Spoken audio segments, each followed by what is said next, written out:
Shooting from the Lip features views and opinions from smart, funny, serious, and not so serious people. This show is intended for a mature and not so mature audience. Enjoy the show!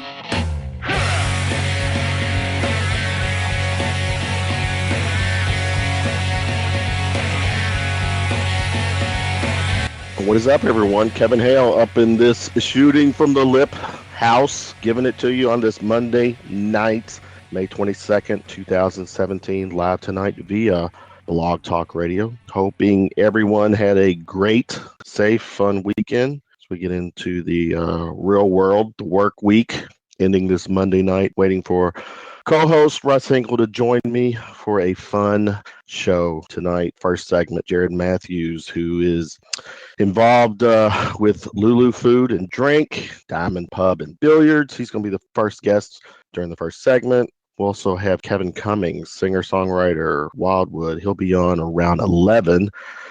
And then in between there, we'll do our round of shots where Russ and I will have Jeni Jaggers, one of our contributors, come on, and we'll shoot on some local and national trending topics. Just getting word tonight, not to be the pooper in the party. Over in England, the bombing, which now they're saying is a suicide bomber. At least 19 people have lost their lives, several injured. Once again, the real world does creep in, and sometimes these shows, other forms of entertainment, are the distraction from what goes on day to day. So wishing those people the best, and wishing us the best as we continue to live in a world where shit happens every day, and reality. So I'm waiting for Russ. I'm going to go on and turn on the mic. First guest, bring him on, Jared Matthews. Jared is the owner-operator at Lulu Food and Drink. He is the general manager, booking manager, Diamond Pub and Billiards. Jared, finally, after blowing me off for, about a year, you are on the show. I don't know if it's blowing off. Not a year. Not a year. No. Yeah, how are you, sir? I'm good. How are you? I'm good. Doing good. No, seriously. You manage, book one of several of my favorite venues, the whole Diamond thing. Now you're getting into the food thing too. But before we get into all that, give us a little history. Where did after Jared was born in a manger, what happened then? Growing up and all that good stuff. I don't really know, actually. No, I was born in Marksville, Louisiana, and my dad worked for Humana, so we traveled quite a bit. So I moved from Louisiana to Alabama, and from Alabama to Louisville. Just kind of a Louisiana native. That's kind of how I got into the restaurant business. Is my parents always did crawfish boils and taught me the Creole cooking. So I've always kind of had a passion for that, and then I think I got my passion for cocktail slinging and live music when I did my 8-year stint at UK.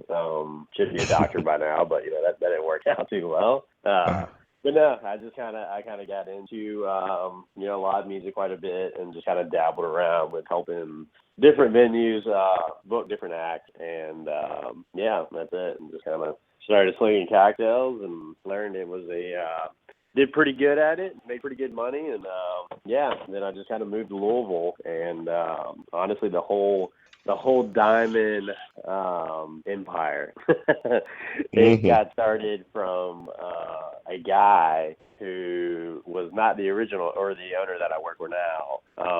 It was a guy who turned out to be a criminal who only owned the place 6 months, but he needed a young guy to promote it and get people in there, and I did that, and 6 months later he was in jail. So and Griff, who is my partner there, basically was a regular there and said I don't have a clue how to run a bar, and teach me how to. And anyways, the rest is history. We just kind of, actually it's funny because Kevin Cummings he's going to be the guest on the show at 11 o'clock. Is that right? Right. Yeah, exactly. Yeah. He, I remember him coming from Tennessee and playing pool, and we just kind of started chatting. He was begging for a gig, and I was like, man, I don't know if you can sing. I don't know about this. It took forever. He kept trying to convince me, and I'm like, man, I don't know. Anyways, gave him, of course, one shot, and hearing his voice was absolutely amazing, and so anyway, just a little brief history of Yeah, just for the record, Jared, you sure your whole slinging cocktails thing wasn't your fascination over Tom Cruise in the movie Cocktail? 100%. Any guy that is my age, which is old and 37, if they did not become bartenders because of that movie, I don't know anybody. There you go. Now, Russ. Yeah, Russ, my co-host, has joined me. Russ, you heard Jared, Louisiana, UK kid. Two things you two have in common right away. I love Louisiana. Louisiana is my home away from home. I lived for a year in Shreveport. I lived for a year in Lafayette, which is just a little bit south of Marksville, as I just looked up. And Louisiana is my jam. I'm not Cajun at all, but when I'm in Louisiana, I feel alive. I don't know why. No, yeah, it'll make you do that. I tell you what, man, I think the coolest thing is going to Bourbon Street and just kind of eat some good food and just like going into a little hole in the wall bar and hearing some of the best blues music ever in a bar you don't even know. Yep, and then staying up all night, keeping a pretty good steady buzz going, and then the next morning finding you a brasserie or brasserie, whatever the hell they call it, and having some brunch. It's great. That's right, absolutely. Yeah. Nice. Man, yeah. Russ. That's right. That's exactly right. So you're telling us, all right, you just gave us some food passion. Well, actually gave us the slinging as well, but food passion. How did the Lulu food and drink come about? Well, honestly, man, Cafe Lulu has been like an all-time favorite restaurant of mine for like the past 10 years. I've been Clay for a while and always loved the food. And honestly, I was at a point that my creative side needed to take over. Dime is just fantastic. I love it.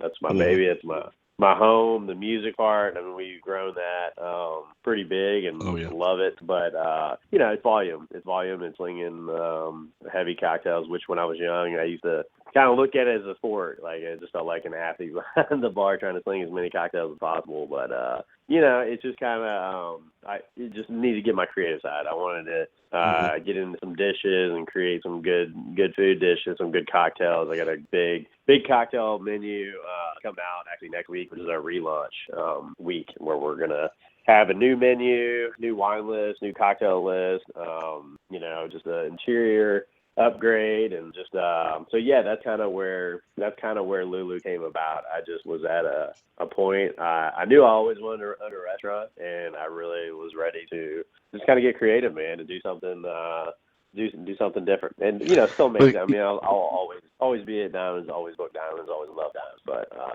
my one addiction in life is work, so I might overwork. There you go. But that's right.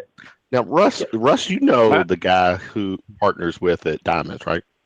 Well, no, I just played. I used to play cards with. I only know him by Griff, so I used to play cards with Griff sometimes. That's him. Right. Where did you guys play cards together? Okay, cool.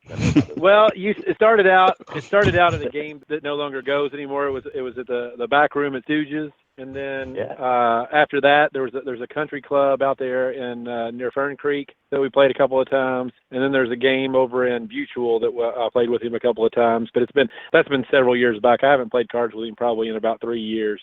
Okay, gotcha. Gotcha. I know I've heard some really cool stories about that card game. So. Yeah, actually, though, funny enough, I played in a poker game tonight and did really well out here. I'm working in Barcelona. Okay, you're cutting out. We're about to break that. We're at. Are you still in Barstown tonight, Russ? I am sitting in the cab of my business partner's truck. Can you hear me? I can hear you now. Can you hear me? Can you hear me? No, dude, it's probably pretty primitive out here. It's like Gilligan's Island out here in Bardstown. Right. So it's primitive as can be. You got a guy on top of the building with like a coat hanger, like holding it up high. Yeah, usually we just have Mexicans on the roof. I'm in the roofing business, so we just have Mexicans on the roof doing that. But now I got one on top of here holding up a coat hanger for my. Right. There you go. All right. Okay. Well, I mean, I guess that's your prerogative, Russ.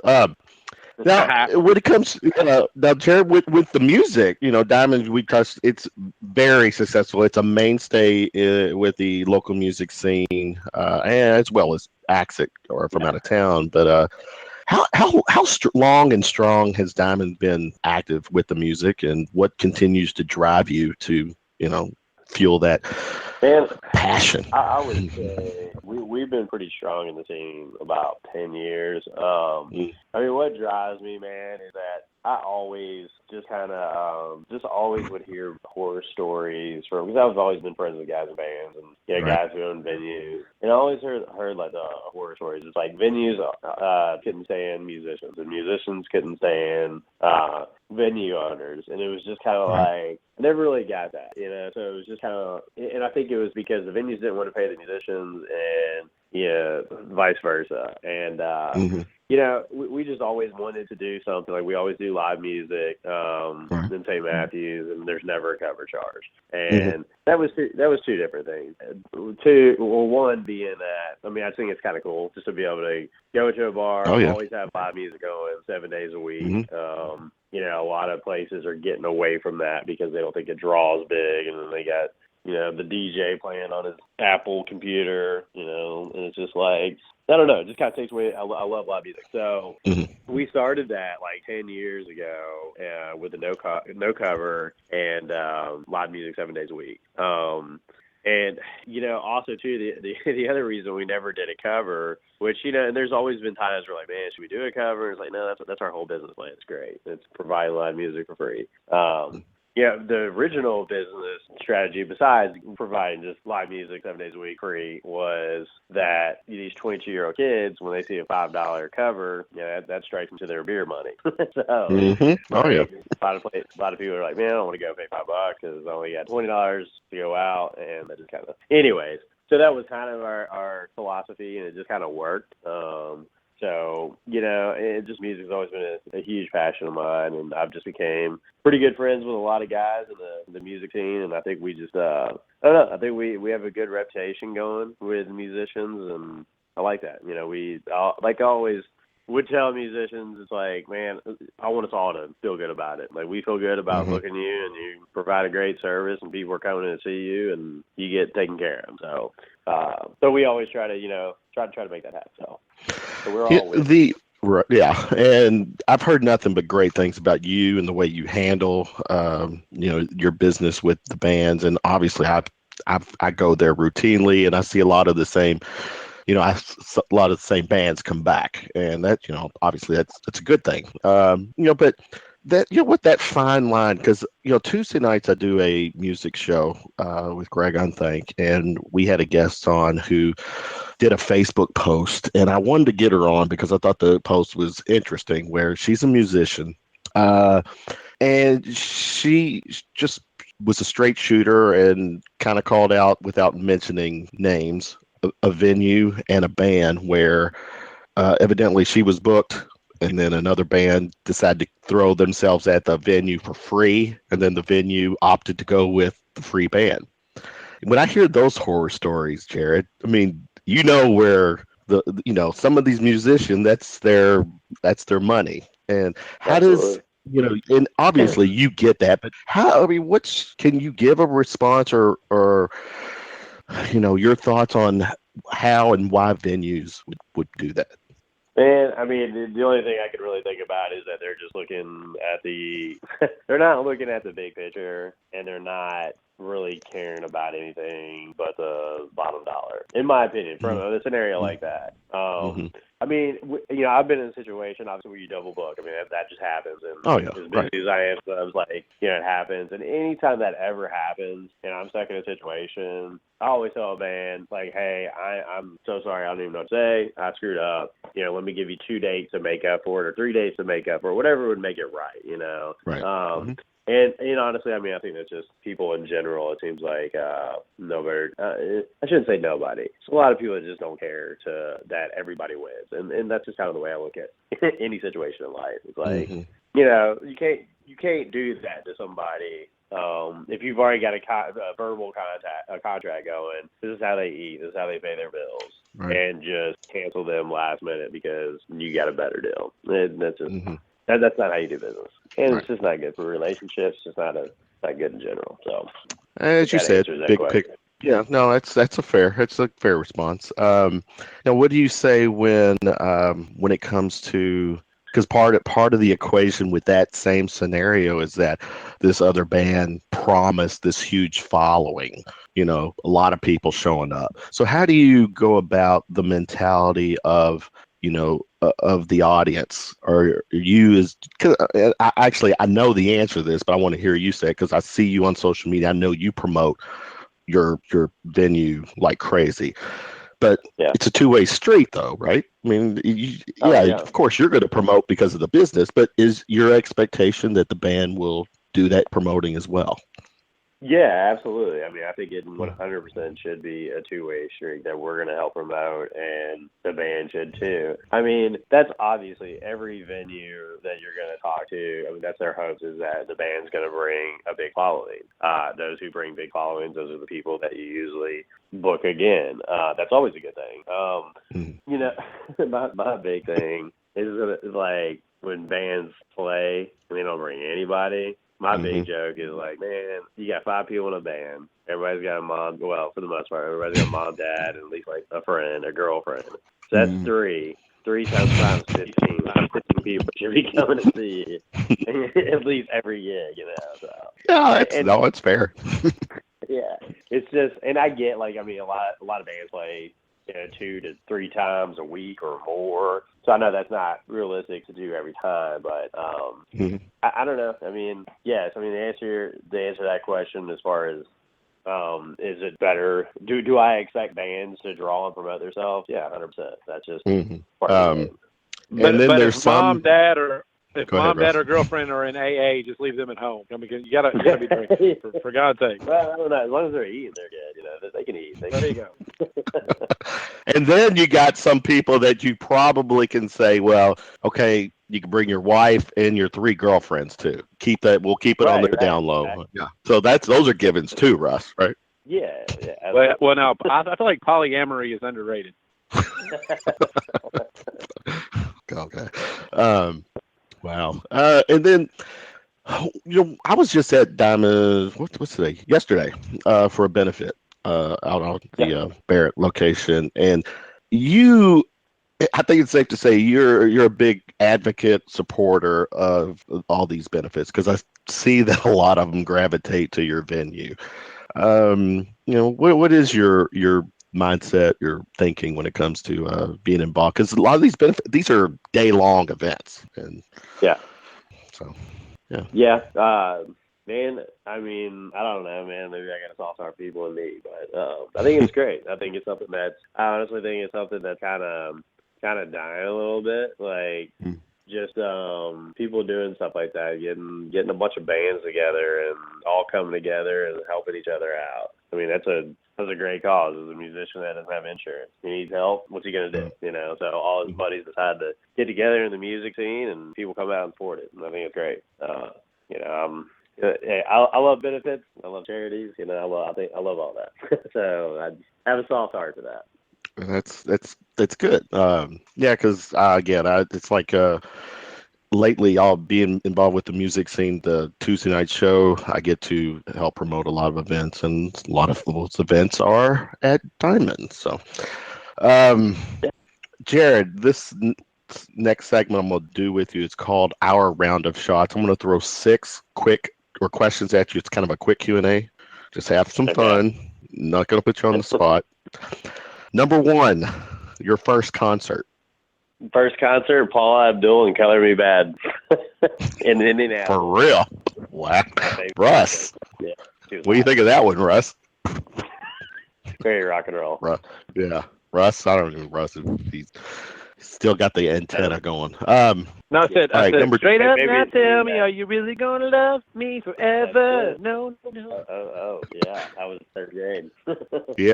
And you were what? You were in 3rd grade? Yeah, 3rd grade. When you went to see that concert, you were in the 3rd grade? Yeah. Well, my so your babysitter took you? Yeah. Well, it was like my buddy, his older sister was our babysitter. And yeah, her and her boyfriend took it. So as a third grader, as a third grader, what was it like, or did you ask the question when Color Me Bad sang "I Want to Sex You Up"? Did you have to ask what that song was about?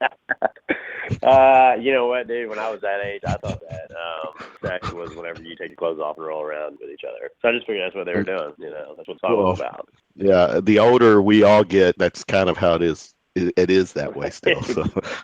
Right. Yeah, Russ, you've been rolling around lately? Rolling around in what now? Nothing. Number I roll 3. Around in several different things. Yeah. All right. Number 3, Jared. If you were stuck in an elevator, tell us a celebrity you would like to be stuck in an elevator with. If I was stuck in an elevator, it could be what? Musician? Anything? Any celebrity. Dead anything. Or alive or... No, let's say alive, assuming, say, you're stuck in an elevator tomorrow. Current celebrity. All right. Who would it be? Gosh, celebrity. There's a lot. I know it's kind of weird, but Brad Pitt's like one of my favorite actors. I'd pick his brain. I'd like to pick his brain about the Fight Club. So, and starring in that. But, gosh, I have to pick one. It's all our budget allows. It's for one celebrity, yes. Okay. That's like about there, guys. How about Peanut from 311? I'd like to pick his brain, too. So. Oh, it's your celebrity. Yeah. It's your elevator. All right. Number 4. If you had a superpower, what would it be? Just flying. Flying? Flying, like Superman. Yeah. Russ, somebody hasn't watched the X-Men movie, because obviously Jean Grey and Professor X will let you know. Well, I mean, controlling metal is probably better than flying, because if you can control metal, you can put metal on your feet and fly around like Magneto. So I mean, flying is kind of secondary. I mean, I hate to second guess you on the thing there, but I just want to elevate your level of superpower fantasy to the point of where at least you're going to be Magneto, and then you want to go be the Professor X. If I had too much power like that, I might end up like Magneto. You know. True. Yeah. If I have that much power, I'm going to get into trouble. It's like free time, man. You don't have too much free time, you're going to get in trouble. Yeah, if you get too much power, then it's cocaine and horrors from then on out, and that's never good. Right, exactly. Yeah, I just want to start getting high on marijuana and flying around. Right? Yeah, I understand. You got to know your limits. Yeah, right, exactly. Wow, cocaine and horrors. That's our TMZ soundbite there. All right, number 5. What's a Jared pet peeve?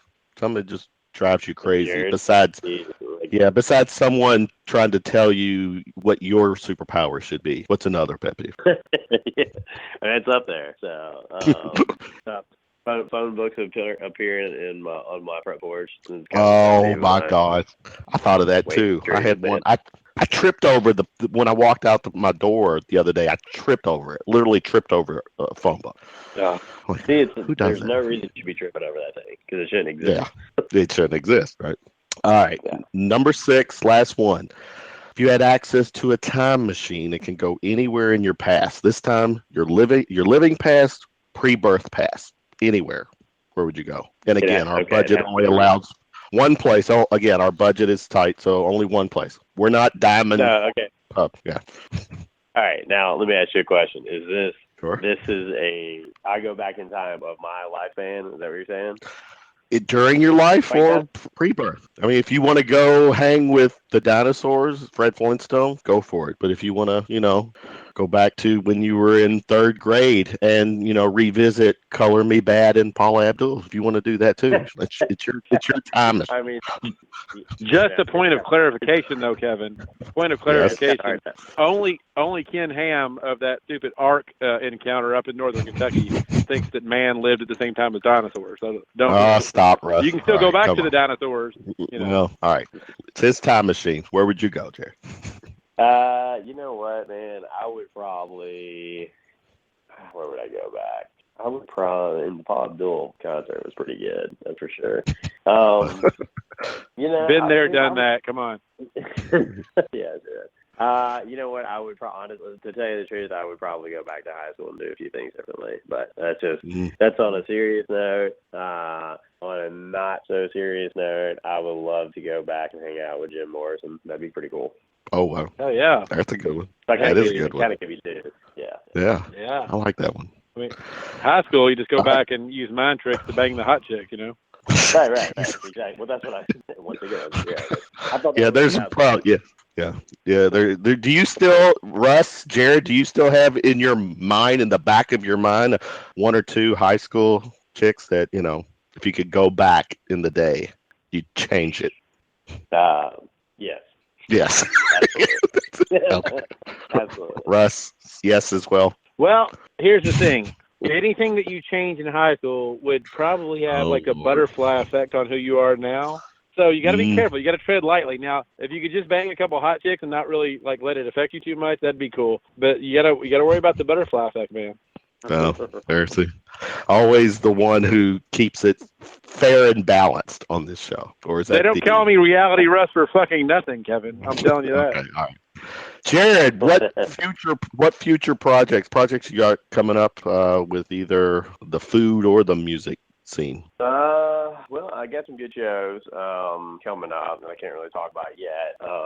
One should be a really, really big one in the Diamond Highlands parking lot. So I've been working on it for a couple of weeks, and we're trying to finish up the deal. So I guess you'll see it here in about a month if it goes through. So that's basically some bigger shows happening in the parking lot of Barrett. And then next week is a huge weekend in my Lulu life. We're doing the relaunch. Next weekend is our relaunch party where we're having inviting everybody to kind of come out, make reservations, try the new menu.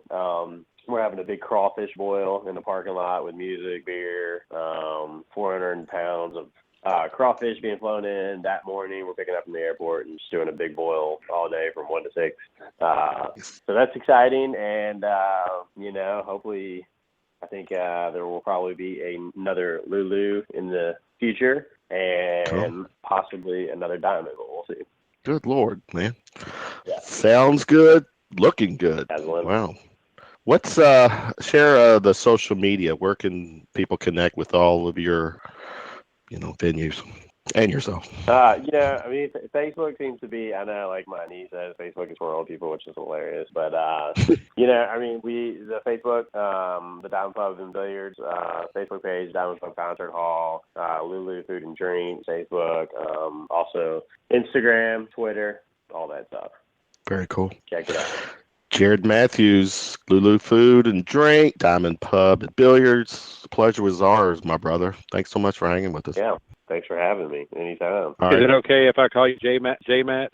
J-Matt, yeah, sure, absolutely, man. I've been called way worse. We gotta make J-Matt happen. I feel like that'd be a good you're J-Matt, the club, the club manager and all this shit. Yeah, we gotta make J-Matt happen.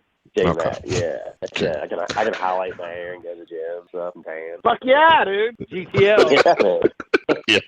All right, Jared. Thanks so much, brother. I'll see you soon. All right, absolutely. Sounds Thanks, good, man. Thanks. All right, take care. Again, Jared Matthews, owner-operator at Lulu Food and Drink, general manager, booking manager at Diamond Pub and Billiards. Joining us right now, turning on her mic, the lovely Jeni Jaggers. What's up, Jamie? Hey, how are you guys doing? Good. Russ Excellent. Now that you're on here, JJ. JJ. That's what I like here. You know how to feel good inside. Yeah. Absolutely. I know how to put, hey, I used to be a college Republican. I know how to make you young Republican chicks, just tingle in your nether regions. Here we go. Oh man. Yeah. Did you get your nails done, Jamie?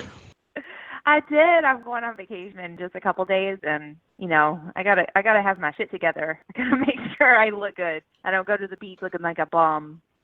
So this is a family vacation, just not like you and the girls or something, right? It's me and my daughter, and I have a friend coming. Oh, very cool.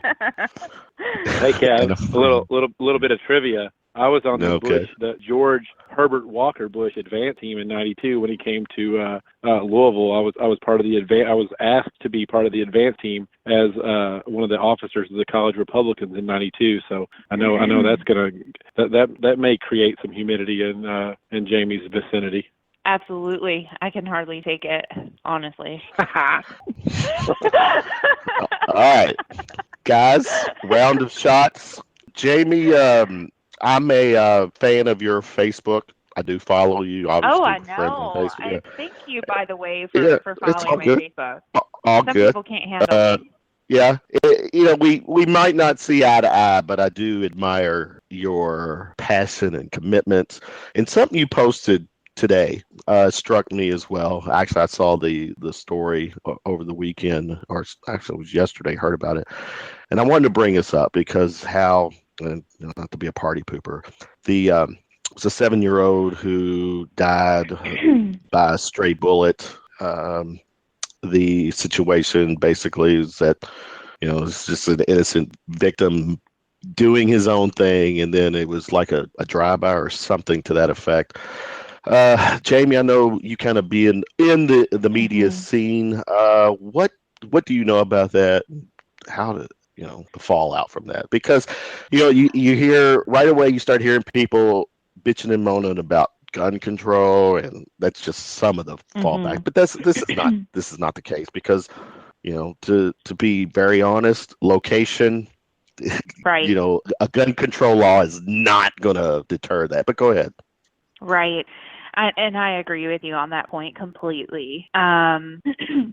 So just to fill the audience in a little bit, it's extremely tragic, just to give everyone a heads up. Here locally, we had a young boy, 7 years old, okay, getting ready to start, to my knowledge, the first grade. Correct. I hope someone will correct me if I'm wrong. I believe he was about to start the first grade. At home with his mom, he asked for a midnight snack. Of course, the best midnight snack, cake. Okay, and he's sitting at the kitchen table, playing on his iPad, having cake. And his mom and I believe another family member were in the room when suddenly he was just shot in the head. Shot in the head at the kitchen table. The mother witnessed this happen to her little boy. He died. Now, they had heard some people arguing outside, so to my knowledge, and this please don't quote me on, but come on, a couple of thugs apparently got in some kind of fucking argument, and somebody started swinging their gun around and firing it at random and thinking that they just weren't going to hit anyone, and inadvertently killed the 7-year-old little boy. And I have a 6-year-old little girl, so of course, this is It hits extremely home. difficult for me to deal Yeah. with today. It does. It extremely hits home with me. And I am a gun advocate. I own a gun and I carry concealed on a regular basis. So this is like, holy crap. Like, how does this happen? And no mother should ever have to witness their child die, in my opinion. I don't care what age you are. So to start with, it's just a devastating story. I had tears in my eyes over this several times today. It's just fucking devastating. And it makes you wonder, what can we actually do about these, quote, bad ends of town where an innocent child who can't help, where he lives or who his parents are or what resources he has available to him has to die at the hands of stupid thugs fighting in the streets? What can we do about it? It's a good question. That is the question. Russ, You gotta quit. your You take? gotta quit cutting me off. I'm listening. Oh, I thought you cut me off. No. Oh, no, I thought you did the thing where you come in from behind with a mute and I couldn't hear Jamie anymore, but it cut off really quick. Well, no, there's two options, and you know what? First, before I go into my comedy routine, let me say that is I have a 5.5-year-old little girl. If that happened, it would be the end of my world. And I too am pro Second Amendment. I own guns. But so here's where we are now. This, and to hear Jamie say that, being the staunch conservative that she is, I would think that there's a couple of different ways we can go. Well, there's 3 different ways we can go to my mind right away, and there's going to be a little comedy in here, so be prepared, people. One, and this is the non-comedy part, we can say we need more sensible gun control laws, which anybody that's a staunch NRA person is going to say, oh, hell no, that's a slippery slope. If we do anything, if we say that insane people can't have guns, then all of a sudden next week nobody can have guns, which is fucking retarded. That's not true, and it's just not true. So maybe people with criminal records and thugdom shouldn't be able to buy guns. Maybe if we gotta set the bar somewhere. But and what I would say to the NRA people who would come back and say, oh no, God, no, we can't do that because it's going to be a slippery slope, and then in a year from now nobody will have guns. If Obama has his way, nobody will have a gun. Which is fucking retarded and ridiculous. But now here comes the comedy routine. The other thing we can do is just put machine gun turrets on everybody's house and get bulletproof glass companies, putting bulletproof glass companies in everybody's house, and just so we can either protect from the wild west, or we can move slightly away from the wild west. That's what we got. And you know what? I don't know what the answer is because I like my guns. I live on 3 acres out in the middle of nowhere. If for nothing else, I want my guns when the fucking raccoons start fighting outside, so I can go out there and say, "Get away, raccoons! I will fucking shoot you," because I don't want to get bit and have rabies. I want a gun just for that. I probably only need a .22 rifle for that, honestly. But either that, or we can. If it's going to keep going, if Donald Trump actually succeeds and is a winner of a president, then I'm going to start a bulletproof glass company and put it in and start retrofitting everybody's home with bulletproof glass. Now, people who live in vinyl siding houses are fucked because they got plywood, insulation, and vinyl siding. The bullets go right through that. Brick people, they're going to be a little bit better unless you got a 50 cal, and then it's going to go right through the brick. So fuck that. Just got to at least the 50 calibers can't go through the brick or can go through the brick, and the 9 millimeters aren't going to make it. But so yeah, it's all about people getting over their own little oh God this or oh God that. Again, the same thing I say all the time. If we could just move towards the center and get away from the batshit left and the batshit right wing, advocates, we'd be better off. Yeah, but I'm curious, real quick, in 30 seconds or less, Russ, how do you police or how does gun control or the gun shops refuse thugness? How do you? I don't know how. Well, I mean, if you, and we're getting a little, we're almost, delving into a little bit of stereotypical area when we say that, but you said it. It's not thugness. Well, no, but what I mean is people who have been convicted of crimes. Like if you've been convicted of, obviously, if you've been convicted of beating your wife or some kind of domestic violence, whether you be a man or a woman, that should play into getting a gun. If you are a violent person who, and a lot of people get a bad rap where, seems like men more than women, there's some kind of argument and the woman's like, oh my God, he's fucking threatening and he's violent. I have friends that have never been violent or threatening, and they're with some crazy chick that has accused them of being violent or threatening, and now all of a sudden they have a domestic violence thing on their record and there was no way they can defend it because the system is kind of geared towards, protecting, that. And I don't know whether that's bad or good. It just is, and you got to accept what it is. So there's that. I mean, you definitely there is when you impose regulations on a society, there's going to be winners and losers. But the idea is that you protect a vast majority of people with these laws and regulations, and some things are going to fall through the cracks, and that sucks. It sucks to be falsely accused of something. It sucks to have injustice when you're in the fringe 5% that's going to have that injustice. But you have to look at the good of the whole sometimes. You have to look at the good of single moms or children that are born into bad situations. You have to look at that, and that's the fight between liberal protection of society and conservative rugged individualism. These two things are a dichotomy that you have to find a middle ground on. And that's why I am so, angered by the extreme left-wing Berkeley fucks that don't want, a dipshit like Milo Yiannopoulos speaking, or kind of a, half-retarded person like Ann Coulter speaking, or yeah, or the fucking on the other side. That was the liberal people. Or the other side where you have the West Borough Baptist Church that's so fucking stupid that they think that Noah got a bunch of species of mosquito on a goddamn wooden boat. I don't like these people. I don't like liberal fucks, and I don't like Bible thumping fucks. I don't like any of these fucks. I want people who like pizza and root beer and also like a good kale smoothie. You know what I'm saying? Kale smoothies are good, pizza's good, root beer's good. Everything in moderation, man. Everything in goddamn moderation. Wow. You just killed it. Kevin, Jamie, I just don't think he should be allowed to talk that long. Like, I feel like there's a limit. There is. Actually, I have that soundbite from Sunday night. I should invoke that when Russ has got to his Word limit. I got to do that. There you go. Now, Jamie. I mean, we just heard, Russ went, like, but you are cracking up. we are. Yeah, we are. It was like an entire dissertation on ant culture. I know. All right, let's because I have to. I want to. I've got several more topics, a few more topics, because I don't want to keep Jamie on too long, and so let's go. Second topic. I'm gonna start with you, Russ. Michael Flynn today invoked his Fifth Amendment right against the self-incrimination, refusing to hand over documents subpoenaed by the Senate Intelligence Committee. Your take in 240 words or less, Russ? He's like Dave Chappelle. He's going to plead the 1, 2, 3, 4, 5. He's pleading the fifth, man.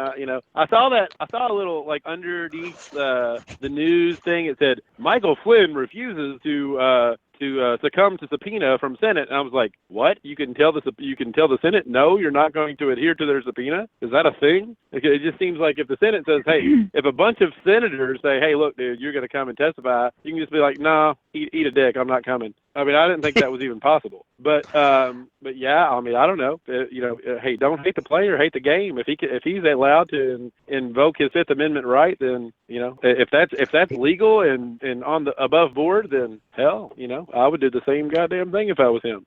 He is allowed, and he's going to. But hold on, Jamie, before you do speak. I don't have any sound bites, but I do actually have one sound bite I'll play later. But during the campaign, with Trump's campaign, I don't remember the exact person who was pleading the fifth. It was something to do with the Hillary stuff, but Trump made it quite clear his feelings were if anybody pleads the fifth, that is a sign of guilt.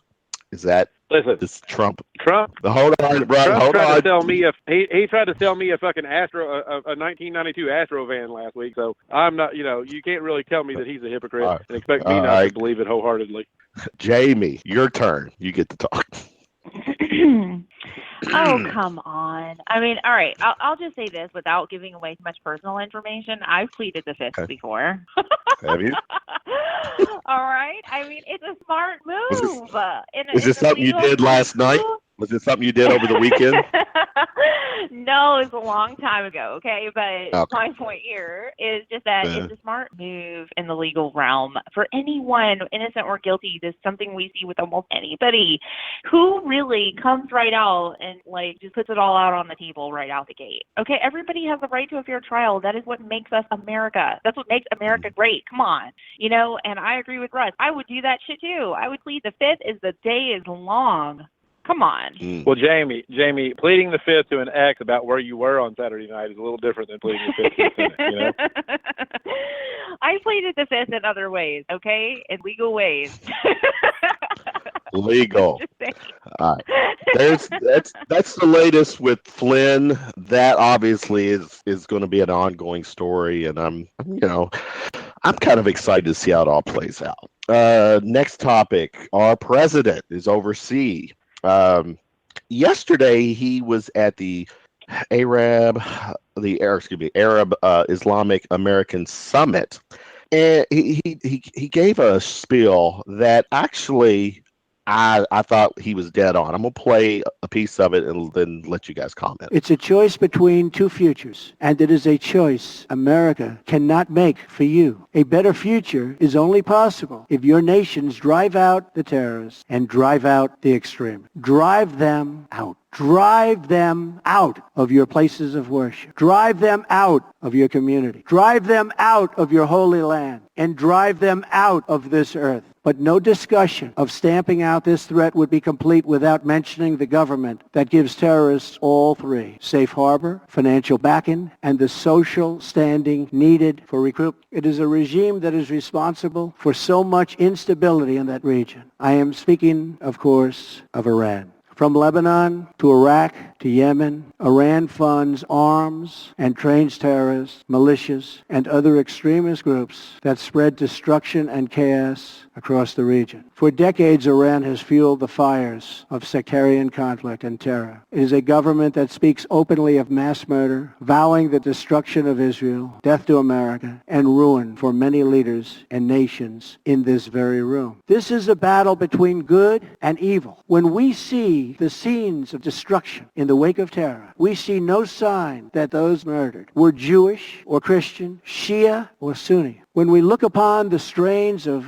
innocent blood soaked into the ancient ground, we cannot see the faith or sect or tribe of the victim. We see only that they were children of God whose deaths are an insult to all that is holy. Russ? This drive out brought to you by Uber. All right, that's your punchline, but Uber drives people out, because they'll pick you up and drive you anywhere you want to go. Really. Okay, so I actually saw some positive. The fact that he's calling out some countries that are harboring and funding, which basically where he was at, some of those people were like were saying that he's talking to me, but fair, foul. What are your thoughts on his spiel, Russ? Who me? Oh, well, I couldn't see his mouth, but I feel like his mouth was probably a little too small and pursed. Like, he does that little kissy mouth thing, but it's still open. You can see like his teeth in there. So yeah, that's the main thing I was thinking. But other than that, his speechwriter did a good job. Fair enough. Jamie, clearing your throat. Jump in. Well, I think that if you're going to take a stab at the speechwriter, we should acknowledge that every president of the United States of America ever has had a speechwriter. That's not, something new. I said he did a good let's job, not pretend like it's something new. He did. He did a great job. I thought it was a fantastic speech. And as someone who leans more right, I think we all know that at this point. And it's just that, it's we know that. so refreshing that he will acknowledge radical Islamic terrorism. And I think, as someone who served in the military and personally have seen, my friends injured and some of my friends die in this war that we've been waging for upwards of 16 years now, we need a president who will say that. We need a president who will say that, because here's the thing. The left really, really wants to call this a religion of peace. And if they really want to call it that, then they need to be willing to ask, these leaders of the Islamic world to address this and to drive these jihadists out of their countries and communities and to do something about it. And how are we doing anything wrong by having a leader represent us and go there and say that? I mean, here we are, all these tax dollars, all this money, all these injured people. We have a president willing to address it and say it, and yet people are still willing to criticize it. Screw those people. They don't know what they're talking about at this point. They just don't, and they're willing to argue with anything he says or does. And there was absolutely nothing wrong with that speech and everything in it. I respect, I stand for, and have served for, and that's what I have to say. I concur. I thought, as whether it's it's his words or the speechwriter's words, regardless, it's something that he said, and he obviously signed off on it, which again, I'm okay with that. Russ, or are you biting your? What are you doing? No, I'm not biting my lip. I'm just okay. Hey, how much better would this speech have been if not for all the other fucking buffoonery that he's been, well, that's okay. Right, and that's the fair. That's a fair response, but I think we all try to do, and you said this too, Russ. Krusty the Clown, we've all watched The Simpsons, and if Krusty the Clown gives a heartfelt speech on The Simpsons, we're still going to know he's Krusty the fucking Clown, right? Well, okay. Now, one thing that happened during this visit, or while he's there, is something that he took a shot at Obama in the past. I don't know how far in the past, but I have to bring it up because what was kind of funny is that it was the whole thing where Obama had bowed to the Saudi king, and Trump tweeted that he shouldn't have bowed, kind of trashed it. And over the weekend, yesterday on Fox News, Jeni Carr, had Kellyanne Conway on, and they were showing that video of Trump bowing to the Saudi king. And it was clear that Janine, as you see on the show, is motioning for them not to show that footage because she and some other Fox people had kind of trashed Obama as well. That's where I think, the whole, the Trump's tweets, Jamie, everything that he still does in the middle of the night or early in the morning, because it's always becomes the story. And, this is where I wish, obviously as a president, how he's doing things now and based on how he was campaigning are two different things to a degree, because he's now in the position to realize. Yeah, can you name any president I'm going to interrupt you. Can you name any president for me who was the same president he campaigned as, who he became when he became the fucking president? That's a fair question. Lowest common denominator now, right? Okay, so go ahead, finish your question. We can take it to the lowest common denominator. Okay. But all right. They are politicians at the end of the day. Let's call them what they are. But obviously, if he bows to the Muslim or to the Muslim Saudi king, he must be an apologist now, right? Because that's how it would be played. If anybody who didn't love NASCAR did it, they would be a Muslim apologist. So obviously, Trump is now a Muslim apologist, as far as I can tell. I'll tell you what a Muslim apologist is: a fucking president of the United States of America who can't utter the words radical Islamic terrorism. That is a fucking apologist. And I watched it for 8 years while my friends were dying and getting injured. What else do you got to say about it? Well, I mean, I would say that's a non sequitur and not exactly correlated, but that's fine. It's kind of exactly correlated. Well, no, it's called Say that politics. To these injured veterans at the VA who can't get care and who are dying right now because they can't get the care that they need after they got their fucking leg blown off in Afghanistan.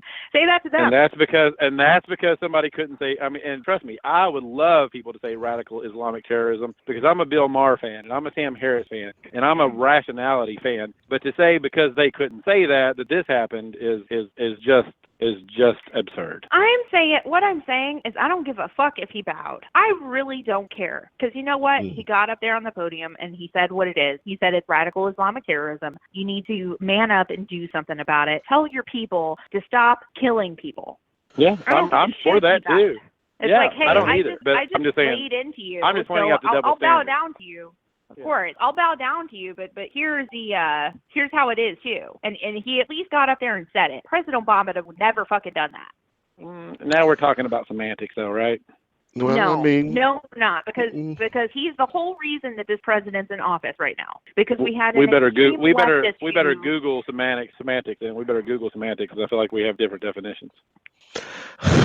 All right, let's go. Stay with the Russia investigation. It has now been determined that Comey will testify before the Senate Intel Committee in an open session. Jamie, I'll let you start. Your take with Comey. I mean, what are you thinking or feeling or seeing? Phase 2 of this whole process. I'm sorry, I'm going to give a really vague answer because I'm just so fucking tired of hearing about this Russia investigation. I'm ready for it to be over. I want them to do it and get it out in the open, whatever they think happened, get it out. I think, honestly, my opinion, it's a bunch of BS, okay? But I do think we need to conduct an investigation just so we can prove it and have everybody shut up so we can move on. Obviously, Trump isn't going anywhere for at least a little while, okay? 6-7 months anyway. Way longer than that, bud. Sorry to disappoint. Bud. That's a pretty good retort. Way longer than that, bud. It might be 9 or 10 months for all you know. Oh, you two are. I like this. Years. A lot of people think 8 years. Okay, and people are saying that there's a second term coming. People are saying. I heard it from a guy. He basically got up there and called these Middle Eastern leaders a bunch of dickheads, and then he bowed down to them. Okay, that's how you do it. Because Russ, I would call you a dickhead before I bow down to you, just to be an extra smart ass about it. Would you be wearing? But wait a minute. Would you be wearing a Lowe's or an M&M jacket when you did it? Would you be screaming, Dale Jr., Dale Jr.? Would you be screaming that while you said that or not? Dale. I have never watched NASCAR a fucking day in my life. How do we even? That might be the first time we've been The Rock said. NASCAR show. I hope Dwayne Johnson does run, because I got bad news for fucking NASCAR and wrestling fans. If they vote for Dwayne Johnson, they're not getting the fucking you smell what the Rock is cooking. So yeah, I get but that. They're just I know that. They're just dumb enough to vote for him, even though that he doesn't represent their interests. Just like they were just dumb enough to vote. Well, just like the coal miners in Eastern Kentucky were just dumb enough to vote for Trump, even though he doesn't represent their interests at all. So yeah, Rock 20 as far as I'm concerned. Yeah. He was on Saturday Night Live this past Saturday night. I know. Where he is enlightened. Yeah, he supposedly, for what it's worth, kind of pushed the envelope with saying that 2020 was realistic. And he also brought on, two of those liberal Hollywood people with him, Alec Baldwin and Tom Hanks, throwing their support. But I don't know. I could see it. I could see it happening. I could see him running. What happens from it? I don't know. But next topic. Jamie, fair or foul? Looks like hundreds of Notre Dame students during their graduation ceremony walked out during the VP Pence's speech. Fair or foul? Making their point. Do you even care? No one gives a shit. And I think it's really important that, if by some chance someone out there who walked out of the speech happens to listen to this podcast, which probably isn't the case, but hey, just so you know, I don't give a fuck what you did or where you walked out to, because, it is the United States of America and you have a right to your opinion and you can walk out of, your own commencement address if you want. But I think that, are you an idiot? Yeah. Because, oh my God, when it was Obama, if somebody were to do something like that, you're just a racist. You're just racist, or you're just this or that. But because it's Pence and because he's a Christian, all of a sudden it's like okay to do something like that. I don't know. I hate the double standard with that. Yeah, but keep in mind. He's not like he's a hold on, Russ. Though. Yeah, well, keep in mind, Russ, Notre Dame Catholic school in the state of Indiana. Russ, your take. What now? The state of Indiana, Notre Dame? Well, all I know is that a cat like Pence thinks that gay conversion therapy is good. I know people can Google that and say, well, he's not actually done anything. But the dude, he's not your average. He's not a Methodist. Let's put it that way. The dude thinks, he's a Noah. I'm going to start coin the phrase Noah's Ark Christian. If you're a Noah's Ark Christian in this day and age, I'm sorry, but you don't get the same respect that like a new age, everybody feels good and Jesus had a few good points Christian. If you're a Jesus has some good points Christian, I can respect that. If you're a Noah got every species of fucking mosquito on the boat Christian, then I can't respect that. So, and that's who Pence is. Pence is an old school, couple degrees away from the Westboro Baptist Church type Christian. People are, you maybe Jamie will have a problem with that, but it's accurate on a certain level. I don't know. I think that they're little ingrates. I think that they're going into the normal, their careers, starting out by thinking that they're special and that they shouldn't have to sit there and listen to something that they don't like. And that's not real life. I think that they have no idea what they're in for, and more than likely these are, when you're talking about a Catholic school like this, mommy and daddy are paying for this. These kids aren't fucking paying for their education, the majority of them. And I guarantee you that they're the ones that were living in their mommy and daddy's basement until mommy and daddy said, all right, well, we'll pay for your Catholic school education, and sent them off to college. They could walk out on the vice president when he comes to speak at their school. Give me a break. Nobody gives a shit if they walk out. It's not going to, help them or hurt them. It just shows that they're immature and they can't handle an opinion that differs from theirs. And I'm sorry, but if that's his religion, that's his business. He still got elected to be the vice president of the United States of America. So obviously plenty of people don't have a problem with it, or else maybe he wouldn't be where he is now, would he? Ooh, it seems like to be so patriotic in that little speech there, you'd be a little more touting the free speech of walking the fuck out and saying this guy. It's one thing to do like they did in Berkeley. No one cares. But I do think that they're little pussies at the same time, and I'm entitled to my opinion. They're pussies for invoking their right to free speech. Opinion. Free speech is also walking out. Them walking out is also a form of free speech, right? That is like the most. I'm sorry. Go ahead, Kevin. You'd rather laugh than acknowledge the point. I understand that, but like I've already thwarted. Did I say the that they Berkeley weren't people. within their rights? Did I No, say yeah, that? that's not what she said. That's not what she said. Wait a minute! Don't reduce the argument to absurdity. Reductio ad absurdum. No, it's not about just defending your point. We're trying to arrive at enlightenment here. Enlightenment is that yes, he can come and speak his stupidity of Noah got mosquitoes on an ark. But then that's also not what he the people. said, but go ahead. Well, I know, but that's my reductio ad absurdum to counteract yours. Although he does think that Noah got mosquitoes on an ark, just to be fair. But I've already said the people who don't want Milo Yiannopoulos and Ann Coulter to speak at Berkeley are absolute assholes and shitheads. But if instead of protesting at Berkeley, they just walked out, wouldn't that be better? Wouldn't that be the right form of free speech? So at Notre Dame, if they have a goofy white-haired grandpa that thinks that if women are on their period, they should go live outside the village for a fucking week like the Old Testament says, then yes, it's fine to walk out on stupidity like that. Right? No, actually, I'm pretty sure. No, because listen, they knew he was going to be there, and they decided to cause a scene like a bunch of little fucking babies, kind of like my 5-year-old. By walking out out on the ground and scream to get attention. Okay, because it still gets attention. It's still being televised. It's still live on Facebook. It's still the Vice President of the United States of America. They're still choosing to disrespect him and to get up and walk away from a democratically elected Vice President. So yeah, walking away isn't disrespect. We got different opinions. Again, we need to Google disrespect, and walking out isn't disrespect. Mm-hmm. Now, disrupting and not letting someone speak is disrespectful, but walking out is not disrespectful. Let's call a spade here. Let's stay the course and be fair-minded.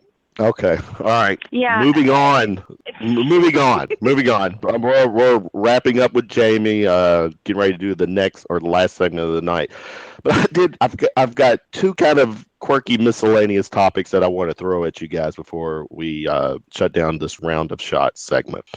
There's a Playboy model who Snapchatted a naked woman at the gym who is about to go on trial. And the point was she Snapchatted some chick at the gym who obviously did not look as she does. And through the Snapchat and social media, it kind of has come back to bite her. So she is going to court over, in a sense, body shaming this individual. Russ, I'll start with you and keep it quick. The age of technology where you think somebody thinks it's funny, but in reality, it's kind of a form of either body shaming or bullying. What's your take? Well, I mean, people do that to make themselves feel better. So this is just a manifestation of someone else's insecurity, and to make themselves feel better and to elevate their status amongst other people who are insecure. So, I mean, yeah, I mean, it's shitty. I mean, I don't know what else to say other than it's just a shitty, kind of. Now, this is a truly pussy thing to do, to take a picture of someone else who isn't quite as, fit as you and put it out there and say, oh, look at this person, look how much better I am than them. Now, that's the pussy thing right there. That's some pussy, weak ass shit. I mean, yeah, so what? They're at a different level, or they're at a different stage, or maybe they, who knows what the situation is, but that's just someone else who has a insecurity that wants to feel better about themselves, so they put that shit out there. So I say fuck them in their goat ass. Jamie? I don't know. Well, I mean, I don't know what the law says about this. I'm not going to pretend to know what the law says about it. I will say this, though. If there are laws against this, especially I have to imagine as a woman that, goes to the gym frequently, that if somebody took a photograph or a Snapchat of me and it went, on the internet and viral and things like that, and somebody body shamed me, if there are laws against that, I think the person needs to face the consequences completely, because this is a place where you're presumed to be in privacy, and to have that privacy respected. So it's not like this woman got naked out in public and somebody took a picture of her and Snapchatted it. Then it's your fucking fault. You went out in public and got naked. But this woman thought that she was in a private place where she was going to be respected, and she wasn't. And quite frankly, I don't care how beautiful this woman is, or if she was a Playboy or whatever the fuck she is. It doesn't really matter, because she is clearly an extremely insecure person to need to put down other people in order to feel good about herself. And that instantly just makes me completely lose respect for her. Russ, ooh, me and Jamie agree. We have consensus. Agree, that's what I'm saying. That calls for like 3 ding dings. All right. Agree. I kind of want to hug her. I kind of want to hug her a little. Do Oh, you? I know. Jamie We would or the totally Playboy hug right model? now. Who, Jamie or the victim? Who you wouldn't hug, Russ? Anyway, all right. I mean, probably both, but especially Jamie. All right. Last one. Staying with this one cracked me. This one made me laugh too. Staying with the lawsuit thing. A Texas man has filed a lawsuit against a woman who was texting during a movie date. They went to go see. This is irrelevant, but this kind of, I don't know, maybe says something about the 37-year-old guy that he had to go see in 3D Guardians of the Galaxy Volume 2, and his 35-year-old woman friend was texting the whole time, and he is legitimately suing. Russ, fair or foul? It just sounds stupid to me. Okay, stupid. JB. I think he sounds like a special little fucking snowflake to me. Come on, if you don't like somebody, okay, don't go out with them again. There's an idea for you. And This is all about gaining some attention in the media. It's become a common occurrence, people on their phones. I don't like it. I'll say that now. If a guy is on a date with me and he's on his phone even for, 5 minutes, I start getting irritated. I hate it because social interaction is just becoming less and less of a common occurrence because we're so into our electronic, okay? But this is such a ploy to get attention, and he couldn't get attention from his date, so he's trying to get it from the nation. What a pathetic little boy. Agreed again. All right. Now it's going to be a hug with a kiss on the cheek. Uh-oh. All right. Progress. Before we know it, You know what? before we know it, it's going to be date night. So how cool would that be? Hey, all right. like I said before, polyamory polyamory is underrated. Yeah, but yeah. Jamie, pleasure is ours. You got a vacation coming up. It's probably safe to say you won't be hanging with us next Monday, right? I will not be available. I am going to be in Florida enjoying myself, and it'll be my first, shooting from the lip that I've missed since I first joined you, and I will miss you guys. I really will. Oh, likewise. It's been wonderful. Yeah. Well, if you find yourself in Florida, even Russ, if you find yourself in Florida on Monday and then you just happen to be free, I mean, you can always call in for a while. Yeah. I would love to. And you know what? That's the truth. If I find myself available, I am totally going to call in. Yeah, there you go. We'll stay in touch. Yeah. We want you to obviously enjoy your vacation, but you're a fan of ours, Jamie. We appreciate your time. Oh, I love you guys too. Chicken wow wow, what you gonna say?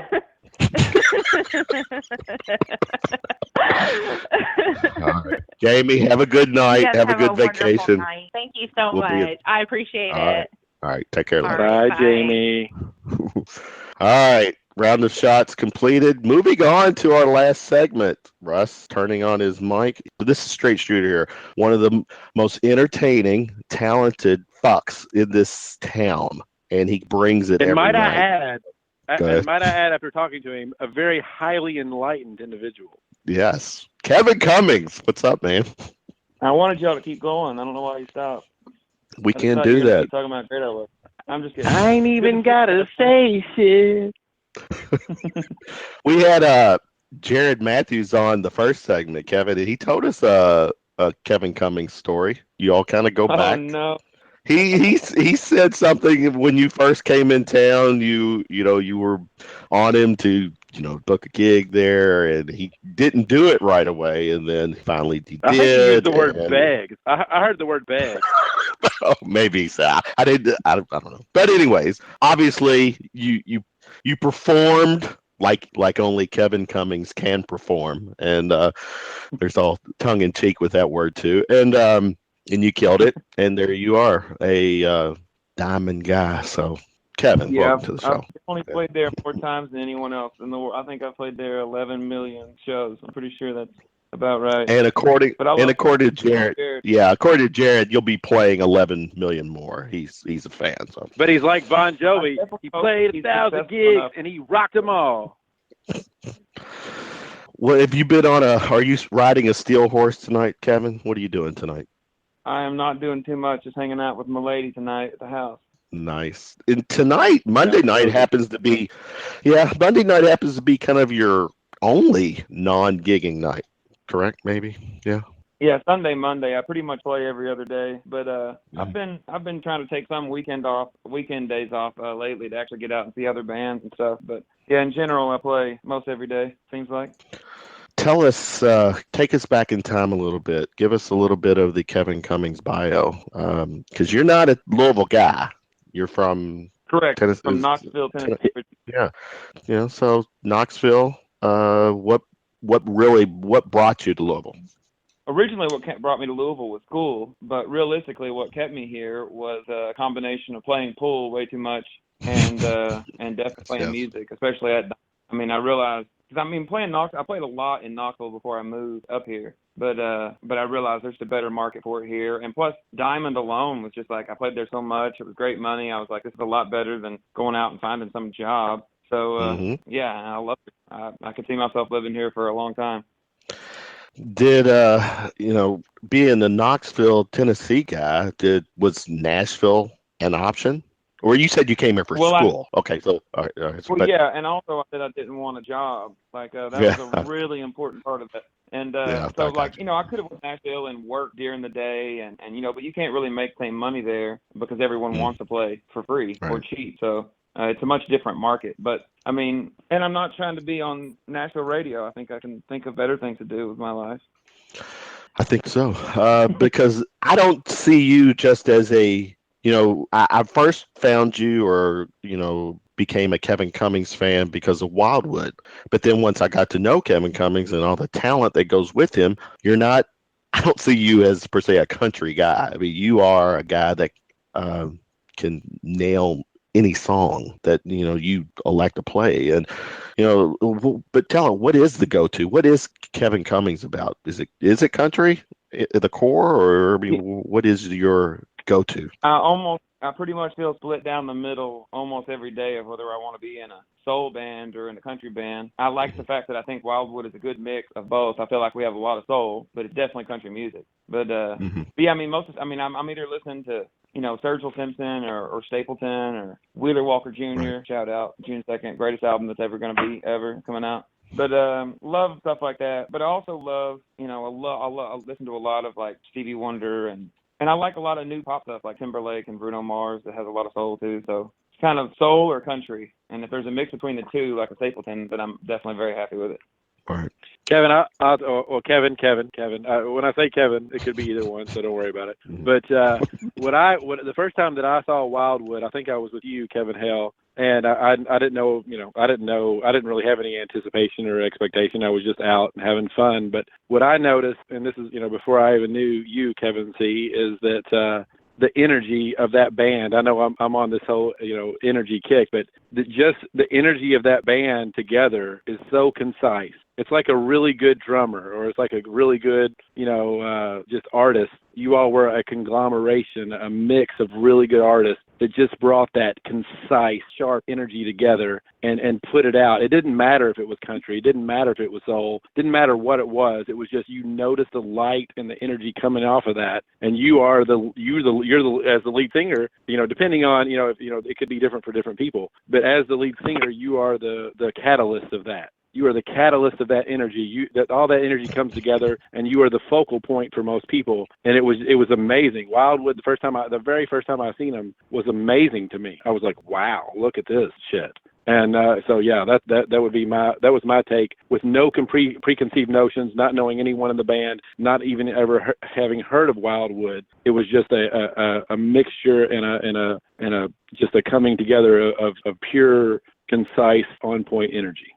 Well, I appreciate that, and we actually practice, which is something I've never been a part of in my life. It's like a band that practice. I've always just played with talented guys, and you kind of just jam it out. But I think the fact that we actually all feel as passionately about it as the next guy. I mean, all of us are in it. We very much look at it as the thing we're most passionate about as far as what we want to do with ourselves. Some of the people in the band have jobs, but they definitely. We all at the end of the day wish we were on tour, just playing music for the rest of our lives. And I think that this is definitely the best band, the best shot that I've had so far as something that could do that. So.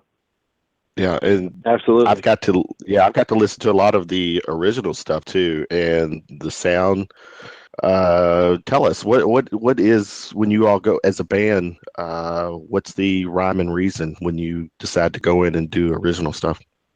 I mean, the way the whole band came about was John Hager coming to me, and at the time I was playing with Ronnie Duckworth, who's one of the best guitar players you'll ever hear in your life. And he and I played together for years, and he's actually going to be coming up here to play with me some soon. But cool. Anyway, John came to he and I and said, "Hey, let's do country." And as weird as it sounds, considering my accent, I never really planned on doing country. But he probably had, I mean, at the time he had a ton of songs, but he probably had 3 or 4 that he played for me that immediately I was just like, man, I could hear that on the radio. I could hear that, being done so well. And then we just kind of put together the band, and then it became more, where he and I wrote together, and then, as a band we would, finish songs together, but a lot of the music was written, or a lot of the good music was written before we even came together as a band, some by me and some by him, and then I think we've kind of become more of a collaboration as we've went on.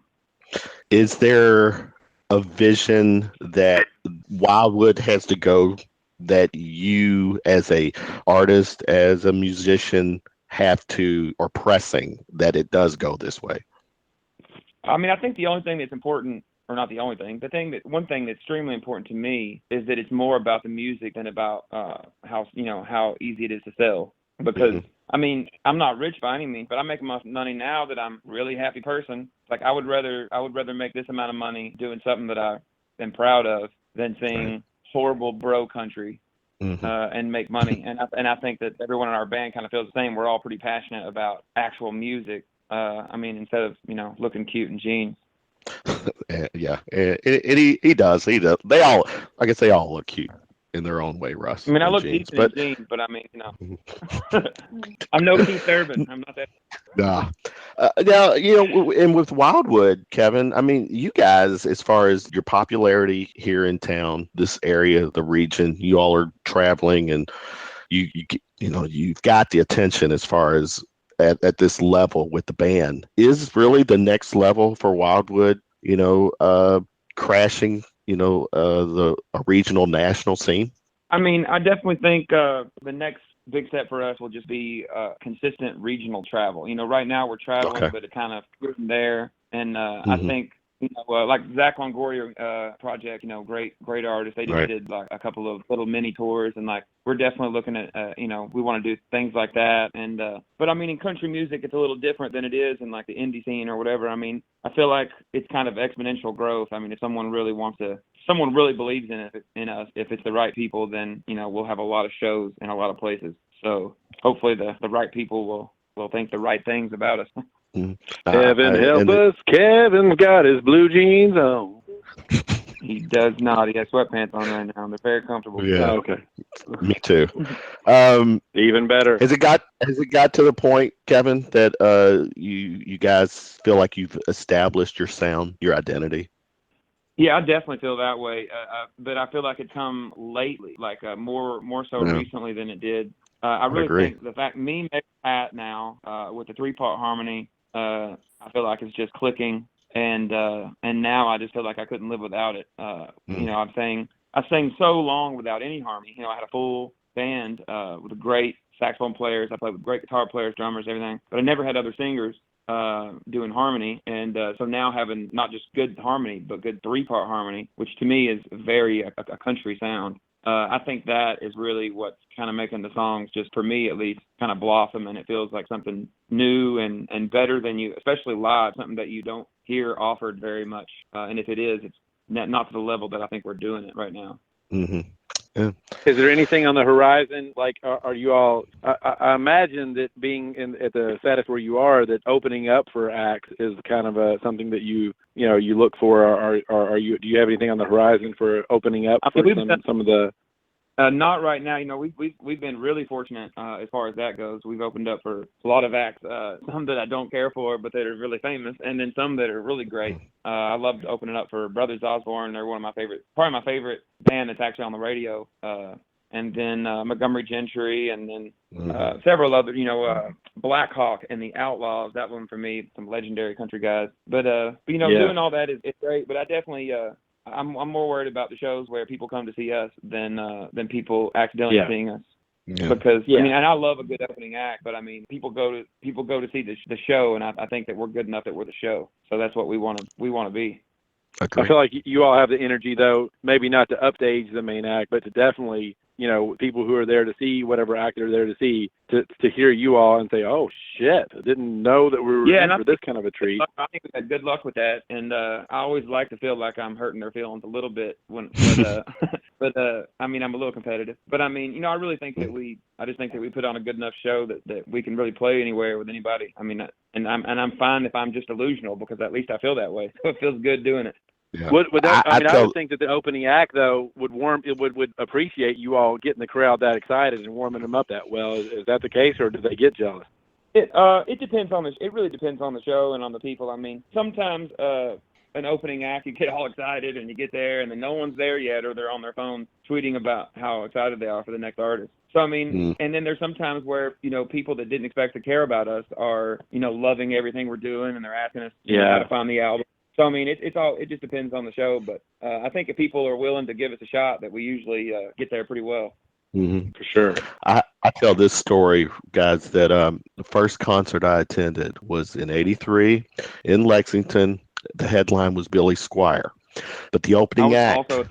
The opening act. I don't know if you remember this. If you were at the opening act was Def Leppard. I was negative 6 years old. I was just messing.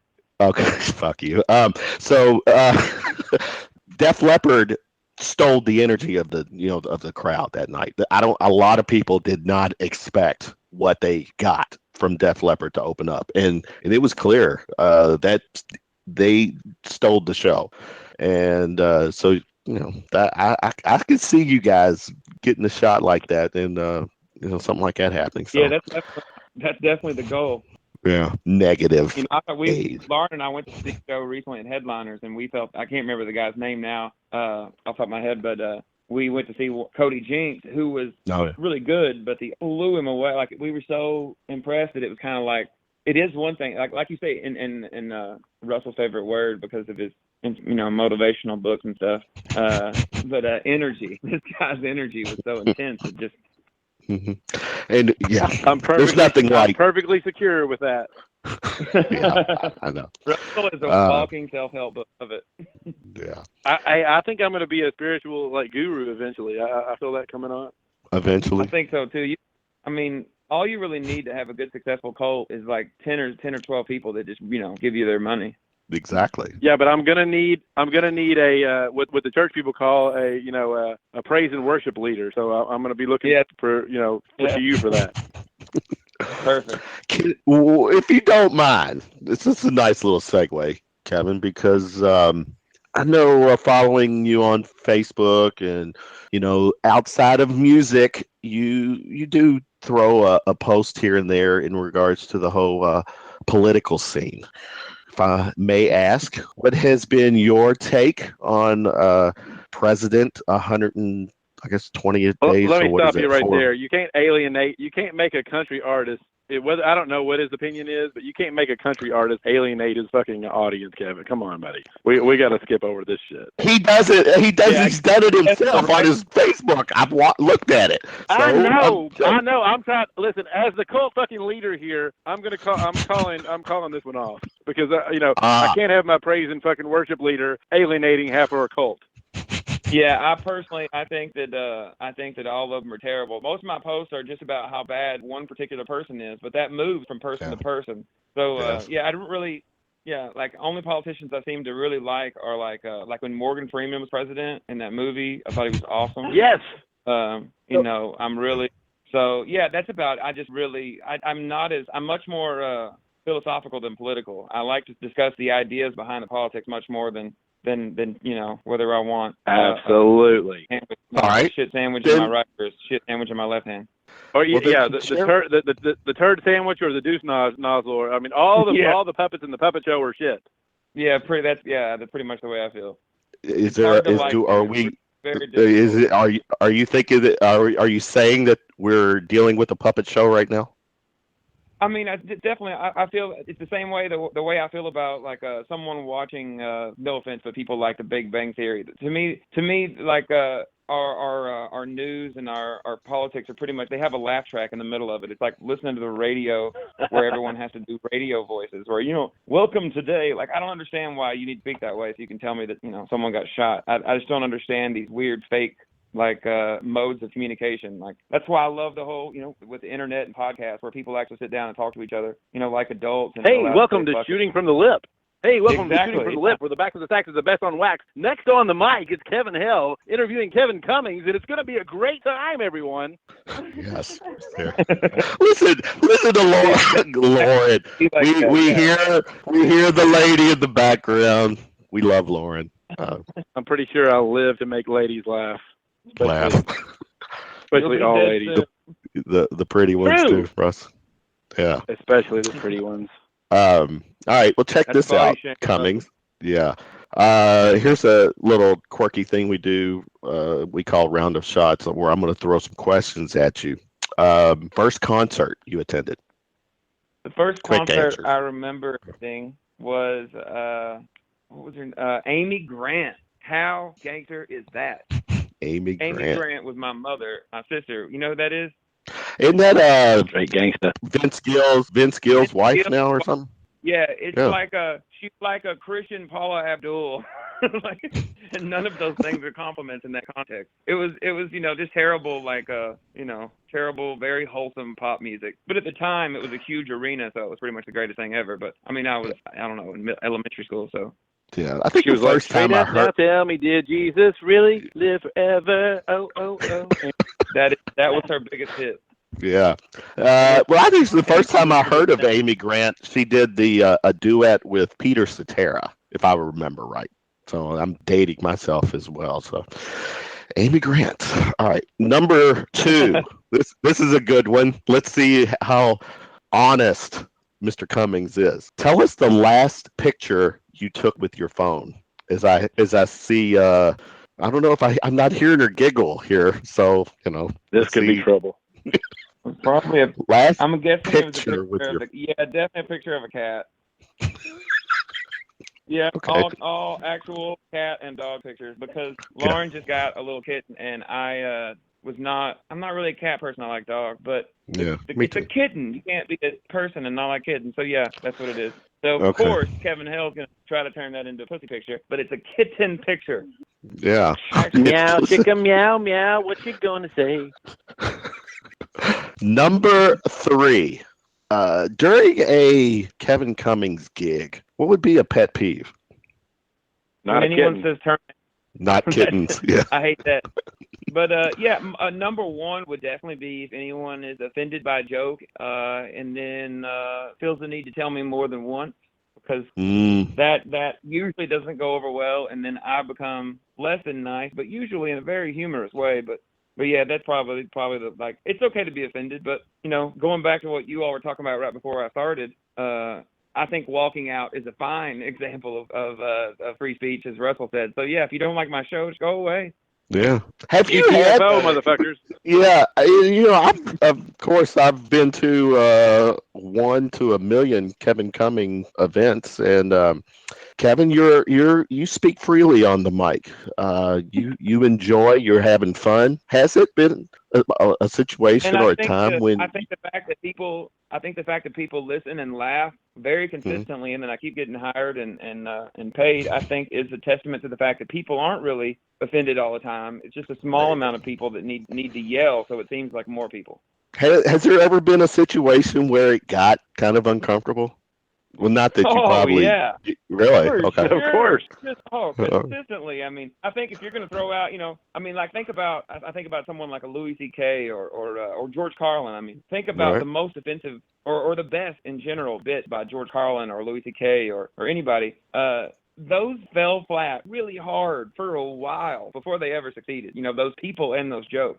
And I think that's something that's very weird about humor, but I can say something one night at a show and everyone erupts and everyone quote it the next day online, and then I can say it the next day at a show and everyone wants to murder me, and it's so awkward in the room that there's nothing, So I mean, to me that's one of the beauties of comedy, is it's very much a living thing. It's not like a song. A song's the same all the time, but a joke can really just take very different lives.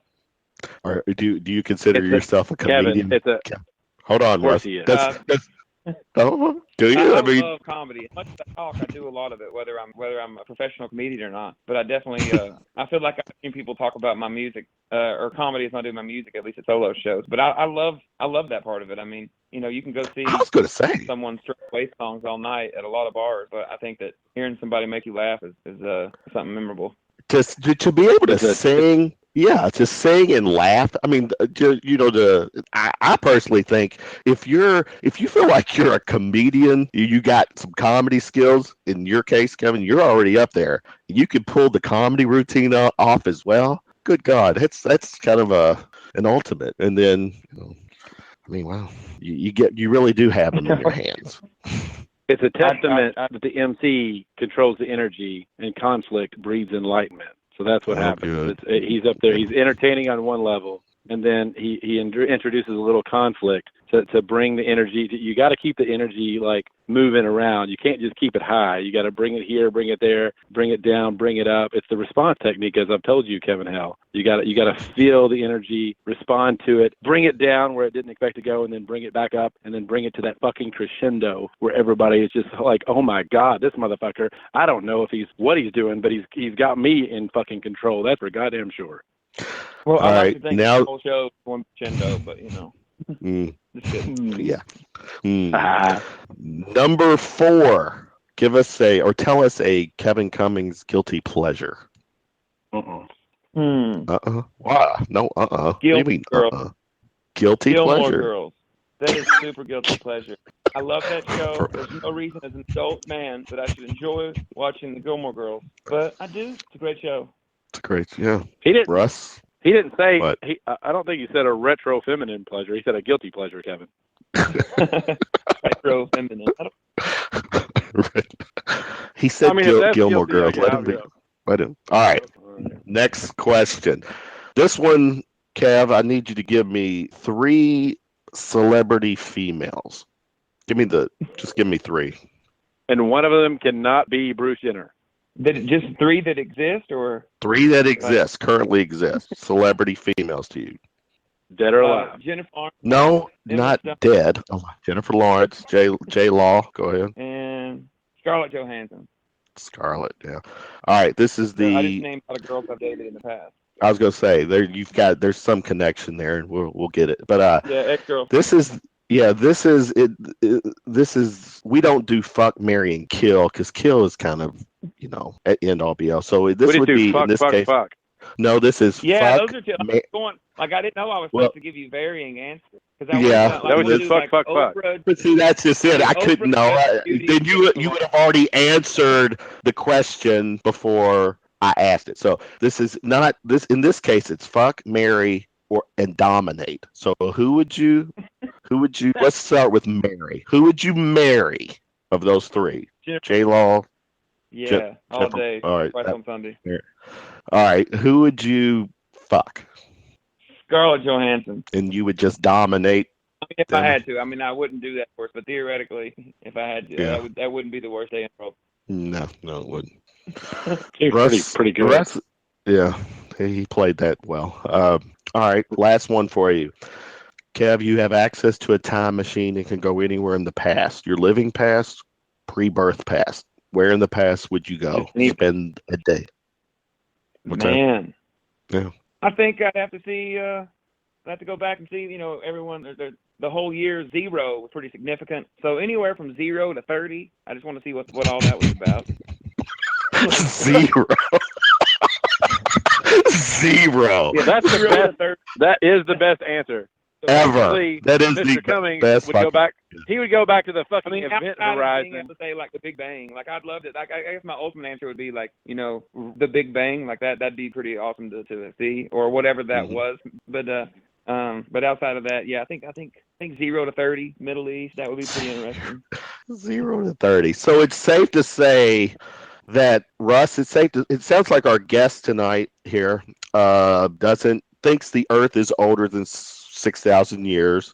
He doesn't believe it's flat. Kev, do you believe? Again, what, Russ? Again, we understand that, but he is a country singer, so let's not. He's got to sell swag. Why can't we push the envelope a little bit? Oh my Well, no, God. he's got to sell swag at the shows, and most people are praising the Lord. So Yeah. If whatever Neil deGrasse Tyson says, for the most part, I'm gonna agree wholeheartedly. There you go. There you go. Not meaning that Nice. that I'm right. That I rely on people that are smarter than me to know these things. So I'm gonna Right. stick with him. Yeah, can't go wrong. And there. as an advocate for WildWood, praise the Lord. Yeah. I love Trump, Tell Jesus, and what else? There's something else in that's really sweet. Dale tea, Jr. It is NASCAR. But it's Are you a country. NASCAR fan? I really love Luke Dirt, Luke Bryan, vape pens. I love dirt roads. Whatever. I love dresses, and I love calling my girl. Girl, do you like sweet tea? I like titties, Jim Beam, and Bud Light. I drink bourbon neat or bourbon neat. There, he is a bourbon guy. Either one. He is. Either one. Yeah, either one. Now, Russ, I don't know if you got this far in conversation with Russ. Russ is a bourbon expert, if you will, Russ. So right now, Kev, what's your go-to bourbon? I don't really know that I ever have a consistent go-to. I just really like a lot. But I drink, I go to Diamond a decent amount, for instance, and they have their own single barrels. I drink their Woodford single barrel or their Four Roses single barrel anytime I'm there. And at the house, I always have a pretty large selection, so I just kind of nibble from each one and spread out the bottles so I can keep them for a while. Yeah. The Liquor Barn, as you may know, came out with a Festivus collection over Christmas. There were three of them. There was the Festivus Select, which was a 15-year-old Knob Creek, and then they had the Airing of Grievances and the Feats of Strength. Well, the Feats of Strength and Airing of Grievances were both, I think, 11 years and some odd number of months. But the Festivus Select was the 15-year one that not many people got. Well, the night that it came out, I went to 3 different liquor barns and bought 8 bottles. So I got 3 or 4 of that Festivus Select. Have you had that one yet? I have not. It sounds like I need to get one. Well, it sounds like there's no possibility of you getting one unless you play secondary or know Russell Hinkle, and you know Russell Hinkle. So I got a bottle. That I'll definitely share with you. Amen. That sounds beautiful. Amen. Amen. What's that? Who's that? That's a good song. Can you sing Amen song? That's good. Give us a couple bars or something. Just anything you want. No. Okay. Singing on the phone. Yeah, you just go to my YouTube or something. I've been to your YouTube. I have. Go to. But I can't. Yeah. Go ahead. iTunes and Spotify. That's WildWood. Leave the light on. There you go. Okay. You got 10 what is your songs. favorite song to sing? What's your favorite song? I mean, what are your favorite 3 songs to sing? It's hard to pick one. What are your favorite 3 songs to sing in live, whether with WildWood or solo? Like covers or like originals? Anything. Or what? But okay. Give me your top 2 originals that you like to sing and your top 2 covers. Originals right now, I'd say 7 Easy Ways, a song that I wrote that I'm really proud of, that I think that WildWood really just kind of made the song come alive, and I love the way we do it. And then I'd probably say Get Down, which is just a really, really fun country song that I think we just kind of kill in the whole honky-tonkin' thing that John Hager and myself wrote. But covers, Hallelujah, I think the Leonard Cohen, I think the greatest song that's ever been written by anybody. Yeah. And then really just fun to sing. I love doing Wicked Game by Chris Isaacs. Just such a beautiful song, and love doing that one. It's funny. I was going out last Thursday night, and that's one of the songs that I was like, let me listen to some Kevin Cummings stuff, and I looked up, and Wicked was one of the ones that I heard, and there was a lyric in there that said something about it's funny what fools do when they're following desire or something like that. I forget what exactly the lyric is, but it's funny that it's something. I can't remember the lyric, but anyway, something about fools and following desire. Yeah, it's a perfectly written song. That video, I remember when I was young, that video was on VH1 as voted for the sexiest video of all time. Back when videos were not quite as racy. Right. Yeah. Speaking of sexy videos, you lent you appear in the video as well. The Dusty. Oh shit! Dusty Lee's video. Yeah. Yeah, I didn't quite make the shower scene cut, but I made the other part of the video. Yeah, Russ, check your messenger. I just sent you and Kevin the video just so that you both. Well, obviously Kevin knows, but Russ, you can check out the video. I'm checking it. Yeah, Yeah, I think Tim looked a little better in it than I did, but I tried. Yeah, you tried. But you weren't originally a part of the song, correct? You kind of came in later and lent your voice, and of course you killed it. Like, yeah, he just ultimately, Dusty was like, "Hey man, I have some stuff I think that'd be good for you to sing," and I went over there, and me and Lauren both did a song on that album. I mean, it was just a lot of fun hanging out with the guy and recording, and his equipment was great and everything, so it was fun to sing on it. So yeah, it was a good time. Definitely a little different than the WildWood album, so it was fun to do something different. Which once again just shows me where Russ, Kevin can. I mean, the guy can just. I can't. I know he's strong with country and blues, but I mean, I've heard him do rock songs. I've heard him do all kinds of stuff, and he just kills it. I was at the tavern a year or so ago and heard him do one of my favorite song by the Gourds, little Snoop Doggy Dogg Gin and Juice, but in the little country version. Do it, Russ. Real quick. I do a lot of hip hop. Oddly enough, Russ can kill that version. You want to give him a little sample, Russ? I don't know. Now I'm all insecure because he's like a professional singer and he won't do it on the phone. So now we're professional podcasters. Why can't you just we're professionals too, Russ? Am I? I don't know. I feel like an amateur. Yeah, I think you're right. You're probably an amateur. So much drama in the LBC. It's kind of hard being Snoop D-O-double-G, but somehow, some way, I don't know. You just gotta not give a fuck. Basically, I don't even give a fuck is the problem. I think. When's Kev? What's the next upcoming gigs you are a part of? Whether it's you and the lady. Next WildWood. Yeah, WildWood shows.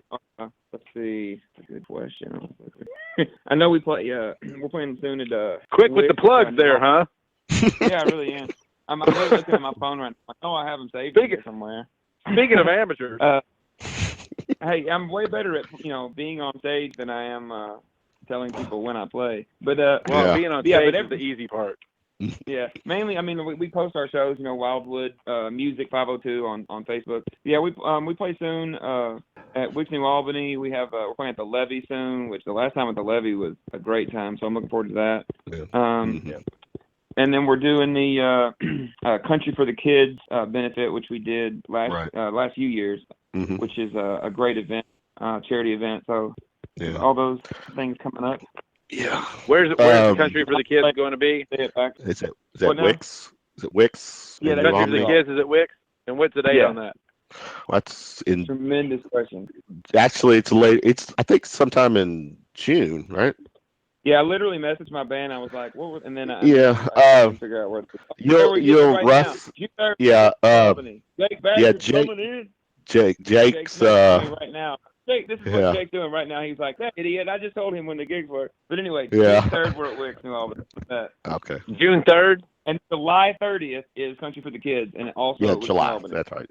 Yeah. We'll be, Jake will be on promoting that. Yeah, he's good. I have to ask, Kevin.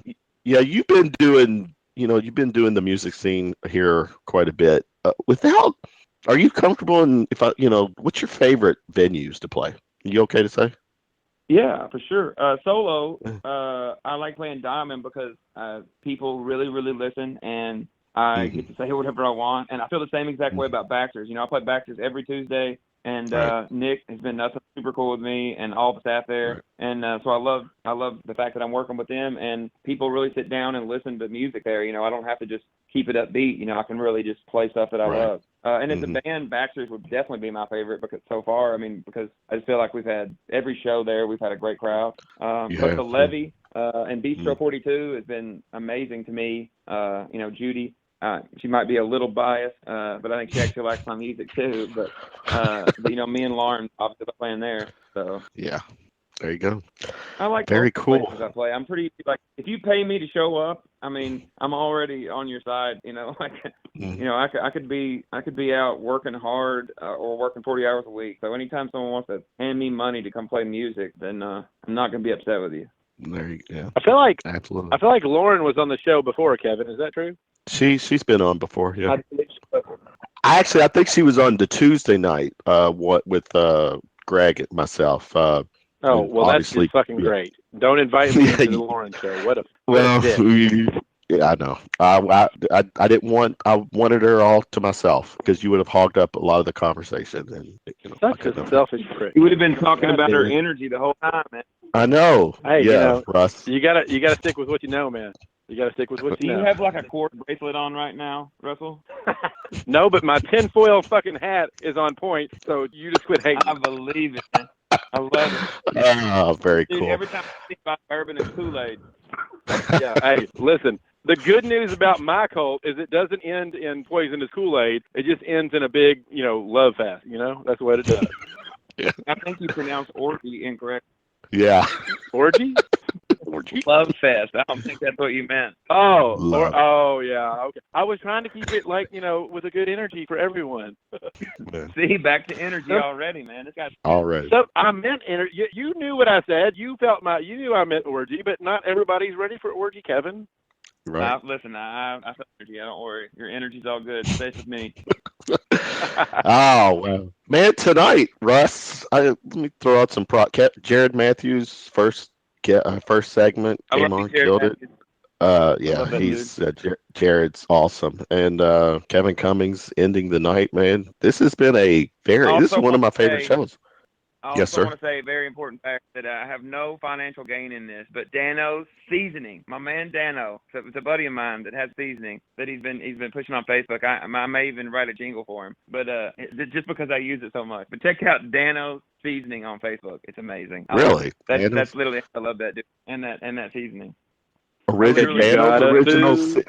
It's Dano's original seasonings. Okay. Hey, is he local? He is local, right? Yeah, he's okay. a local guy. He used to bartend at Diamond, and but I think it's so cool that he's doing something, that he decided to do something like that. But also, it's just really so good that I use it every day. So I'm like, might as well give him a shout. You just tell him like, man, he's gonna be my sponsor. You just did me a favor. I think it would be a cool little guest to have on the show. Talk about that. I like it. I want to riff on the. He's a great. I want to riff on the jingle. Smart. I want to riff on the jingle. If you think of this jingle ideas, Russell, you tell me. Now here's I want to riff it. I just like to throw the first idea out to get the ball rolling. So it's like, if you're making food and you got no planos, reach no further than the Danos. Something like that. You just gotta. Man, if I employed you, I would fire you. Damn it!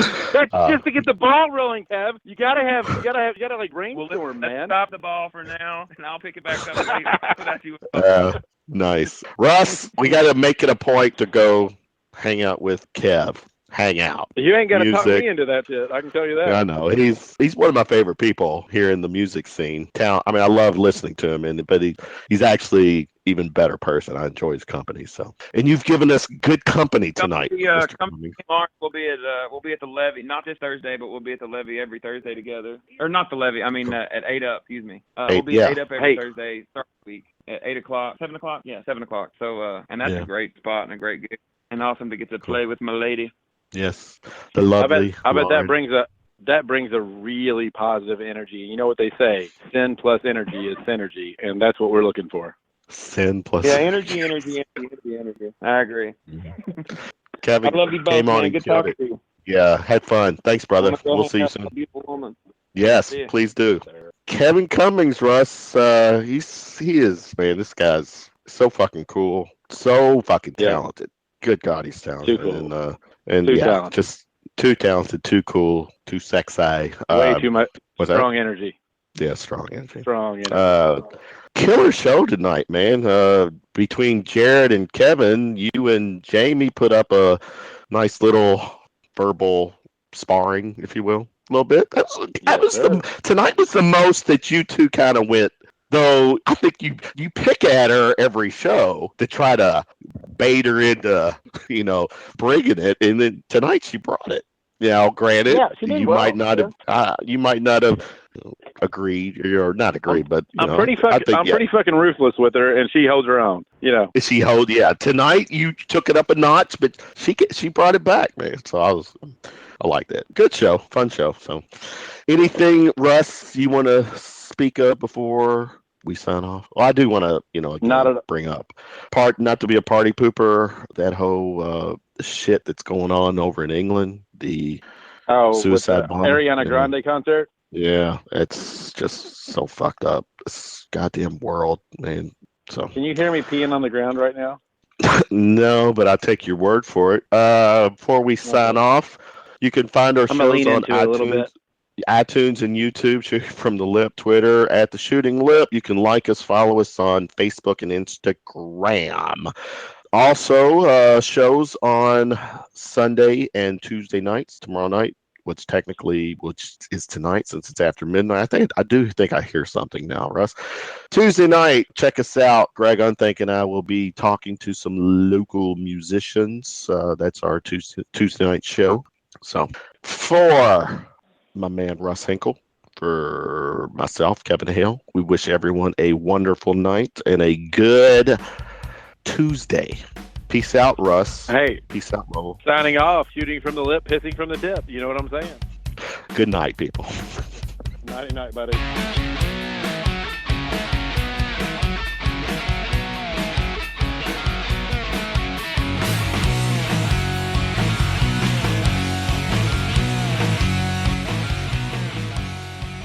At no time were any animals or people hurt during this presentation of Shooting from the Lip.